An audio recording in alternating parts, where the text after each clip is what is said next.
Assalamualaikum warahmatullahi wabarakatuh. Kita berjumpa kembali untuk mengulas materi kita hari ini adalah perseroan terbatas, pendirian dan penyetoran modal. Sebelumnya kita membahas tentang persekutuan, akuntansi untuk persekutuan, bahwa memang berbeda bentuk dalam sebuah perusahaan, maka kebutuhan akuntansinya juga akan berbeda. Semakin besar sebuah perusahaan, semakin banyak aktivitasnya, maka tentu semakin kompleks juga kebutuhan akuntansinya. Dan perseroan terbatas, kita akan bahas juga hal-hal yang berbeda mungkin dengan perusahaan dalam bentuk yang lain. Yang pertama kita lihat apa itu perseroan terbatas. Biasanya saudara sekalian, secara umum kita memahami perseroan terbatas adalah perusahaan yang modalnya terbagi atas saham-saham. Pemilikan itu ditunjukkan oleh saham. Seorang pemilik dalam sebuah perseroan terbatas, maka pasti dia memiliki saham. Seberapa besar pengaruh dari pemilik itu, maka akan dilihat dari seberapa banyak juga saham yang dimiliki. Dan tanggung jawab pemilik itu hanya sampai sejumlah modal yang disetorkan. Dan perseroan terbatas ini adalah perusahaan yang berbadan hukum, dan sebagai badan hukum, maka dia dapat mengikat diri dan melakukan perbuatan-perbuatan hukum, menuntut dan dituntut, serta mempunyai kekayaan atau utang. Berbeda dengan perusahaan perorangan atau dalam persekutuan, perusahaan-perusahaan ini tidak berbadan hukum,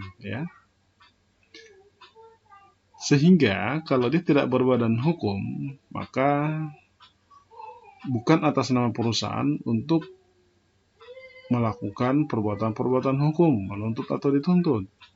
Tetapi yang berbadan hukum dalam perusahaan perorangan dan persekutuan itu adalah pemiliknya. Sehingga ketika ada apa-apanya, maka pemiliklah yang bertanggung jawab. Aset-aset yang dimiliki itu bukan aset perusahaan, tetapi itu adalah aset pemilik. Oleh karena itu, maka pada saat seumpama perusahaan itu dilikuidasi dan masih memiliki kewajiban-kewajiban, maka aset pribadi pemilik itu bisa disita atau digunakan untuk melunasi kewajiban-kewajibannya. Berbeda dalam perseroan terbatas karena dia berbadan hukum, maka asetnya adalah aset perusahaan. Para pemilik tadi, yang pemilik saham itu tidak bisa diganggu gugat harta pribadi mereka, tapi sebatas hanya saham yang mereka miliki, sebatas modal, itu saja. Dan pendiriannya itu didirikan dengan akte notaris, akte pendirian yang dibuat di notaris, kemudian dikirimkan kepada Kementerian Hukum dan HAM untuk pengesahan, kemudian mendaftarkan pada pengadilan negeri setempat. Akte pendirian itu sendiri, serta ketentuan-ketentuannya itu diatur dalam akte pendirian. Kemudian organisasi perseroan.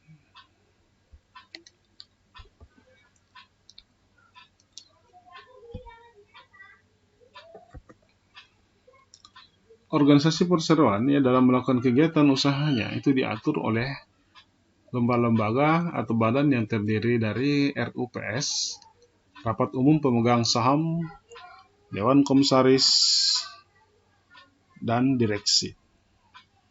Dewan Komisaris itu adalah para pengawas dalam perseroan terbatas. Siapa yang mereka awasi adalah direksi. Ibaratnya kalau di negara, Dewan Komisaris ini adalah DPR, direksi ini adalah presiden. Dewan direksi mereka adalah para eksekutif yang melakukan ya, tindakan-tindakan eksekusi ya perusahaan. Selanjutnya ya untuk perseroan terbatas ini itu ya ada undang-undangnya, namanya Undang-Undang Nomor 40 Tahun 2007 ya, tentang perseroan terbatas.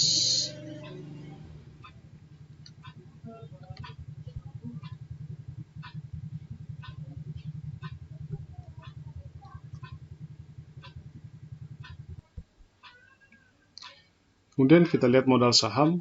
Ya, modal saham perseroan disebut juga modal saham atau modal sero, ya atau disebut modal dasar. Jenis-jenis sahamnya itu ada saham atas nama atau atas unjuk, ya, saham yang sudah ada namanya, kemudian saham biasa, ada istilah saham biasa dan ada saham preferen. Ya, saham itu terdiri dari dua jenis ya, saham biasa dan saham preferen. Itu memiliki keistimewaan masing-masing. Yang umum yang dimiliki dalam perusahaan itu adalah saham biasa dan itu yang paling banyak jumlahnya, saham biasa. Kemudian saham preferen itu adalah saham yang diberikan hak istimewa. Dalam kenyataan di pasar modal yang paling banyak diminati adalah saham biasa. Saham biasa adalah saham yang tidak mempunyai hak lebih atas saham yang lain. Saham preferen itu saham yang diberi hak utama atau prioritas tentang bagian keuntungan atau hak lain. Ya, jadi keistimewaannya adalah pada saat pembagian dividen, mereka lebih diutamakan. Kemudian saham preferen itu ada dalam bentuk preferen kumulatif dan non kumulatif dan saham preferen berpartisipasi. Saham preferen kumulatif dan non kumulatif itu lebih istimewa lagi, ya karena ketika perusahaan memperoleh kerugian, maka pada saat itu mereka memang tidak mendapatkan juga dividen. Tetapi ketika perusahaan mendapatkan keuntungan tahun berikutnya, seumpama, maka bagian dividen yang tahun sebelumnya itu mereka tetap akan dapatkan di tahun berikutnya itu, ketika perusahaan sudah memperoleh keuntungan. Ya, yang kumulatif. Kemudian ada saham preferen berpartisipasi. Ya, berpartisipasi saham preferen ini keunggulannya lagi adalah mereka masih memperoleh ya, setelah dividen dibagikan kemudian masih ada sisa dividen, maka mereka akan mendapatkan lagi ya dari sisa itu. Itu saham preferen berpartisipasi. Kita lihat contohnya.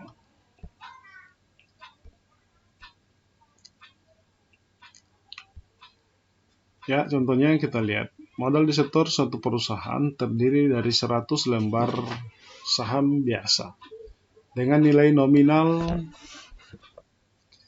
Rp1.000 serta 10 lembar saham preferen dengan tingkat dividen tetap 10% dan nilai nominalnya adalah Rp1.000 tiap lembar saham.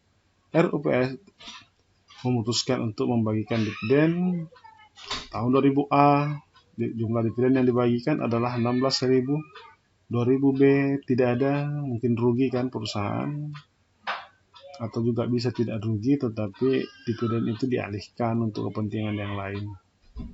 Kemudian 2000C tidak ada, ya. Kemudian 2000D jumlah dividennya adalah 25.000.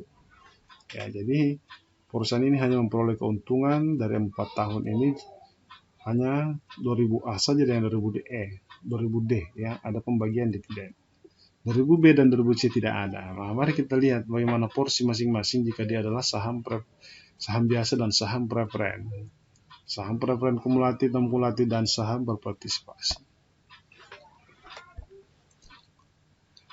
Selanjutnya, ya, jumlah dividen yang diterima oleh masing-masing saham apabila saham preferen adalah saham preferen kumulatif dan non kumulatif. Ya, kita lihat dalam tabel ini. Tahun 2000A, ya tadi dividennya adalah 16.000. Ketika dia adalah saham preferen kumulatif, ya saham preferen, kita lihat. Mereka saham preferen mendapatkan 1.000 ya rupiah, sisanya didapatkan oleh saham biasa. Tetapi ya kita lihat juga saham preferen yang non kumulatif, yang bukan kumulatif itu tetap sama 1.000, kemudian saham biasa 15.000. Dan kemudian 2.000 B, ya kan tidak ada dividennya. Ya, maka baik saham preferen, saham biasa yang kumulatif ataupun non kumulatif semua tidak mendapatkan. 2.000 C juga seperti itu, tidak ada ya yang mendapatkan pembagian dividen. Nah, di 2.000 D kita perhatikan di sini 2.000 D perusahaan akan membagikan dividen sebesar 25.000. Nah, sekarang kita perhatikan yang kumulatif. Saham preferen kumulatif, ya, dia mendapatkan 3.000. Ya, dari mana 3.000? 2.000 B 1.000, 2.000 C 1.000, dan 2.000 D sendiri 1.000. Ya, itulah ketetapannya kan, 10% tadi itu. Ya. Maka 3.000 ini adalah klaim atas dividen yang tidak dibayarkan di tahun 2000 B dan di 2000 C. Kemudian saham biasa. Saham biasa tidak ada sama sekali. Ya. Yang didapatkan itu adalah selisihnya yang setelah diberikan kepada saham preferen 3.000 ini, maka sisanya itulah yang diperoleh oleh saham preferen saham biasa 22.000. Dia tidak mengambil lagi di 2000 B 2000 C, maka 2000 B dan 2000 C itu mereka memperoleh kerugian. Ya. Tidak ada lagi pengembalian. Keistimewaan memang itulah saham preferen kumulatif. Ya. Selain mereka yang diutamakan terlebih dahulu, setiap pembagian dividen itu mereka mendapatkan pertama kali. Ya, jika seandainya seumpama di tahun 2000A itu saham dividen itu yang diperoleh hanya 1.000, maka 1.000 ini hanya diberikan kepada saham preferen. Selebihnya saham biasa tidak akan mendapatkan. Ya, keistimewaan saham preferen. Ya, kemudian kita lihat tadi juga meskipun dia adalah saham preferen tapi non kumulatif, yang bukan saham preferen kumulatif, ya saham preferen biasa saja. Ya, tahun 2000 D, ya dia hanya tetap mendapatkan sebesar 10% haknya, ya untuk didahulukan itu aja yang mereka dapatkan. Ya, tidak ada klaim kepada saham tahun 2000 B maupun tahun 2000 C. Ya, mereka tidak mendapatkan dari situ karena dia adalah preferen yang non kumulatif. Ya, sisanya diberikan kepada saham biasa. Oke, ya. Selanjutnya kita lihat ya yang berpartisipasi.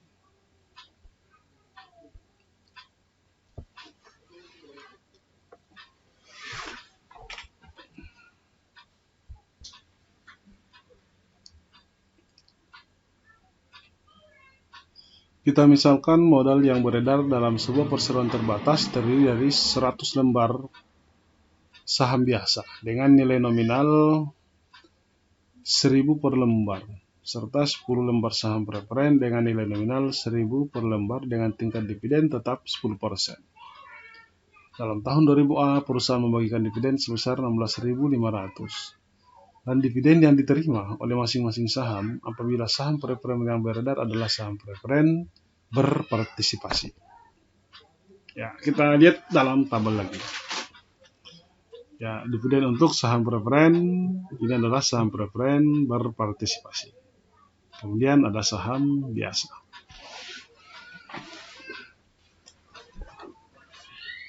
Ya, tadi kita lihat ya dividen tetap untuk saham preferen adalah 10% dikali 10, ya 10 lembar dikali ya 1.000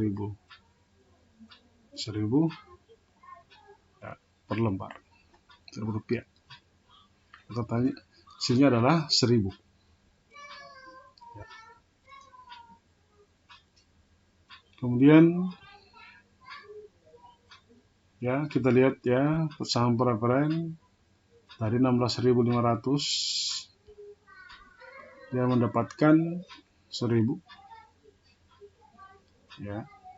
Kemudian dividen untuk saham biasa pada tarif yang sama, juga sama tarifnya 10% dikali dengan 100 lembar yang dimiliki oleh saham biasa kan, dikali 1.000 per lembar, ya, maka biasa 10.000, ya, berarti masih ada sisanya kan, tadi 16.500. maka sisa dividen dibagikan sama rata untuk saham preferen dan saham biasa, ya. Saham preferen akan mendapatkan 500, mendapatkan dividen, ya. Totalnya sekarang adalah 16.500. Dari mana sisa preferen mendapatkan 500 dan biasa mendapatkan 5.000? Ya, kita lihat cara hitungnya. Ya, jadi cara hitungnya, ya, apabila saham preferen berpartisipasi penuh, maka pembagiannya berdasarkan nilai relatif, ya, masing-masing saham seperti berikut ini. Bagian dividen untuk saham preferen berpartisipasi. Total nilai nominal saham tadi adalah 10.000, kemudian total nilai nominal saham yaitu 110.000, ya. Saham biasa ditambah saham preferen dikali, ya, sisanya yang mau dibagi tadi, ya, 5.500. Nah, itulah diperoleh angka 500. Kemudian saham biasa 100.000. Dan apabila saham tadi itu bukan saham berpartisipasi, ya, maka pembagiannya seperti ini saja, ya. Apabila saham preferen biasa, ya, tetap 1.000 didapatkan. Kemudian sekarang kita masuk setoran modal, ya. Jadi setoran modal, ya, modal saham, ya. Jadi setoran modal yang dilakukan oleh para pemilik atau investor itu bisa dalam bentuk sebesar nilai nominal, ya. Artinya kalau dia sebesar nilai nominal berarti, ya, sebesar dengan lembar sahamnya kemudian dikali dengan nilai nominal, nilai yang telah ditetapkan, ya, dari perusahaan. Bisa juga di atas dari nilai nominal, ya, berarti lebih besar daripada nilai nominal, disebut dengan agio, atau di bawah nominal yang disebut dengan disagio. Ya, kita lihat contohnya. Jika seandainya di sebuah perseroan telah mengeluarkan 100 lembar saham biasa dengan nilai 1.000 tiap lembar saham. Ya, penyetoran dilakukan pada nilai nominalnya tentunya, yaitu 1.000 dikali. Perusahaan akan memperoleh setoran ini, kemudian akan mendebit bank atau kas, ya, bank atau kas, dan mengkredit saham biasa 100.000. Kemudian jika seandainya dijual dengan agio, ya, token tadi 100 lembar, kemudian nilai 1.000, tetapi, ya, diberi 1.250, ya, untuk tiap lembar saham, ya, yang jadi 250. Oleh karena itu kita akan mengakui kas yang diterima 1.250, ya, 125, ya, 1.250 dikali dengan 100 lembar. Kemudian kita akan tetap mengkredit saham biasa dengan nilai nominalnya, selisihnya itu yang disebut dengan agio, ya, agio saham biasa dikredit. Kalau di dalam neraca itu biasa ada di dalam posisi tambahan modal disetor. Ya, saham biasa ini juga, ya, dalam sekalian itu adalah disetor. Jika disetor dengan dibawa nilai nominal, maka dia adalah disagio. Kita lihat, ya, mengeluarkan 100 lembar saham biasa yang bernilai nominal 1.000 pada harga 950 untuk tiap lembar saham. maka kita akan membuat jurnalnya dengan mendebit kas atau bank 95.000, kemudian mendebit juga disagio atau diskon ya, 5.000, dan saham biasa tetap dikredit 100.000. Kemudian ada juga yang biasa disebut dengan tanpa langsung ya, dicatat sebesar nilainya. Ya. Sebuah perseroan mengeluarkan 100 lembar saham tanpa nilai nominal dengan harga 52.000. Jadi langsung diakui 52 nilai nominal per lembar ya. Bank 52.000 pada saham biasa 52.000. Kemudian ini tidak lazim di Indonesia ya, ini tapi ada di luar. Ya. Nilai ditetapkan ya mengeluarkan 100 per saham. Nilai ditetapkan untuk saham ini adalah 750. Ya, mendebit.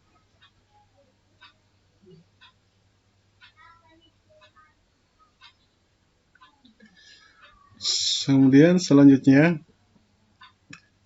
kadang dalam perseroan terbatas, seorang uang tunai dengan memberikan selain kas. Contohnya ya, sebuah perseroan ya untuk aset-aset ya tandung 1.000, totalnya antara saham 1.000.